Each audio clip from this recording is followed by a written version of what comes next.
Game number 2, Bet Online. Always sponsored and powered by Bet Online. Jags off the bye at home against Cincy. They're laying 5.5 and 39 the total. Here we go. Can the pros finally cash an over ticket on the Jags? It was 6.5 in most spots. They're 4-3, and they're going to be favored in a lot of games coming up. They benefit from this Watson news. So it's Cincy and the Chargers at home. They play Cleveland, Arizona, the Colts, Houston going against Savage in the 49ers. Come on. It's right there for you, Jacksonville. And the defense is nasty. And you got a Cincinnati team that can't run the ball and couldn't protect Dalton last week against the Colts. Saxonville will be ready, Teddy. And also, if you're anti-Cincy or you like Jacksonville in this spot, all 4 Jacksonville wins by 21 points or more. Yeah, I mean, the games that they've beaten teams, they've crushed them 130-23 combined margin of victory in those 4 victories for the Jacksonville Jaguars. This is such a unique role for the Jags.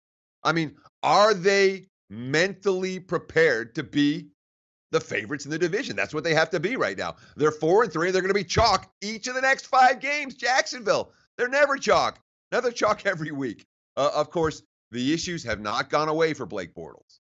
This is still a very spotty passing game, and that's why in their losses, we've seen all the mistakes from the Jags. But there's no question, Pauly, this is a legitimately elite defense this season.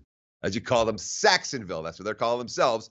And when you look at this graphic, you're going to see why.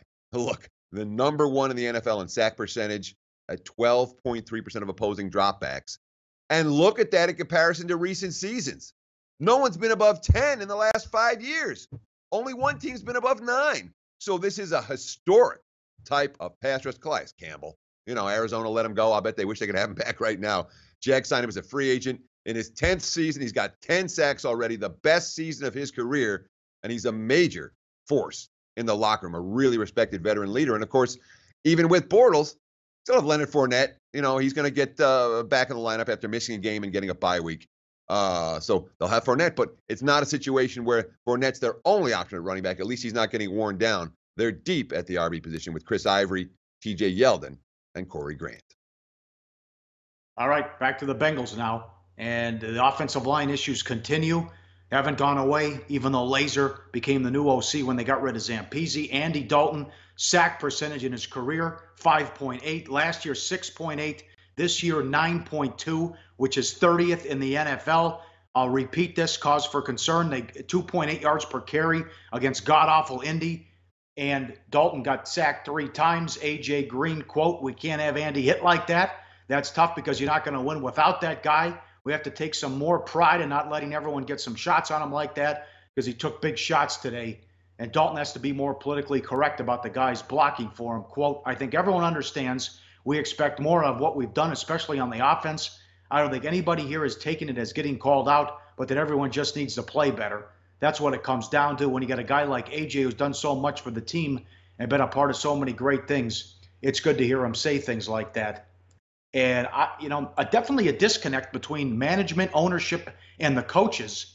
As Lewis, they're saying they didn't want any part of that McCarron trade. And if the Browns would have turned in the paperwork and done everything right, McCarron would have gone to Cleveland for a 2nd and a 3rd. But that fell apart.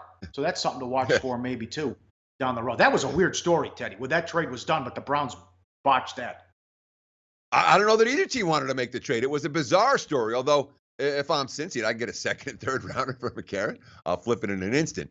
But the bottom line for this Bengals team is Marvin Lewis. He's feeling like lame duck head coach right now, isn't he, Pauly? A little bit, and I know this.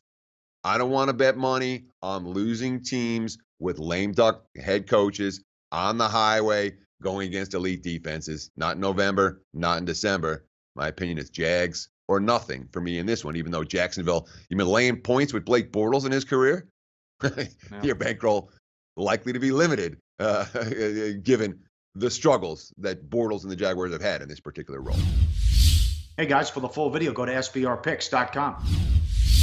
Go to sbrodds.com. Browse, compare, and shop live odds available at top online sportsbooks.